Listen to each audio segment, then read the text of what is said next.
Welcome back to Code and Current Studios. In this episode, we are continuing our smart security system. Last time we added the Piezo buzzer to provide audio alerts when motion was detected. Today we're enhancing the system by adding two push buttons, one to arm the system and one to disarm it.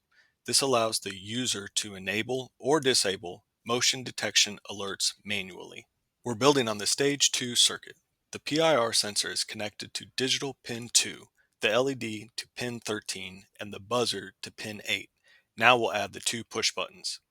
We will connect one push button to digital pin 4, the arm button, and we will connect the other push button to digital pin 5, the disarm button. Each button should be connected to ground through a 10K ohm pull-down resistor.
When the arm button is pressed, the system enters arm mode and will respond to motion detection.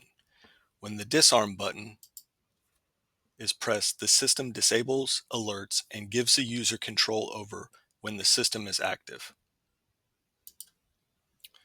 We're introducing two new input pins for the push buttons, one to arm the system and one to disarm it.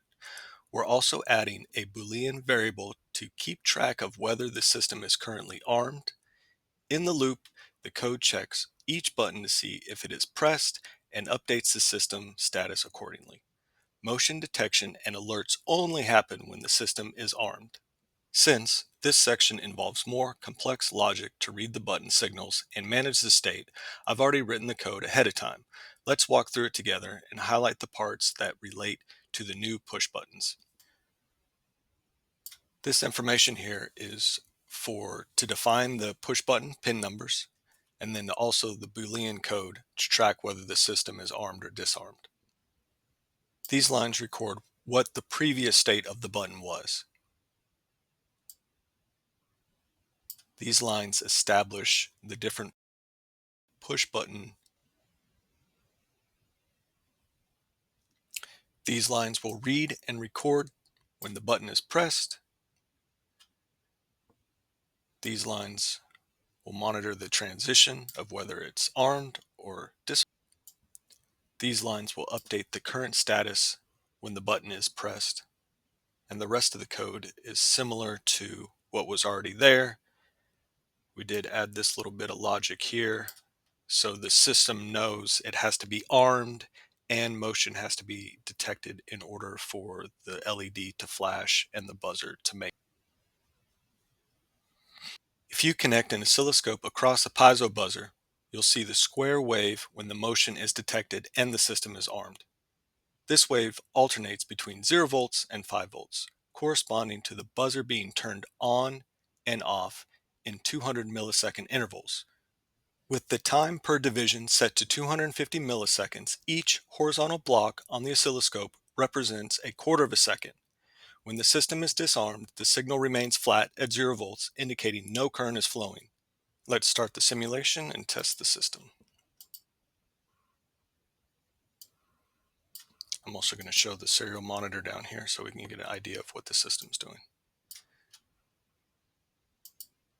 So the system is disarmed.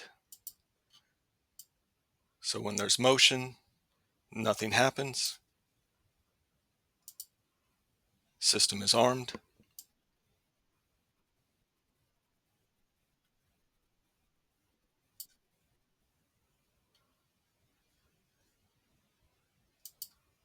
System is disarmed.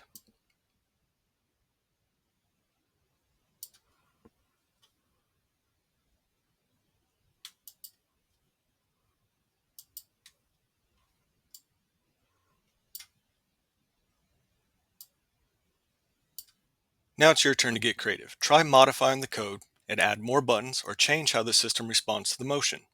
You can add a third button to toggle the system state. What happens if you add a delay before arming or disarming? Experiment with different logic and see how the circuit behaves. We'd love to hear what you come up with. Share your modified code, circuit ideas, or questions in the comments section. If you're following along, consider picking up an Arduino Starter Kit. It includes all the components used so far and more to keep you experimenting.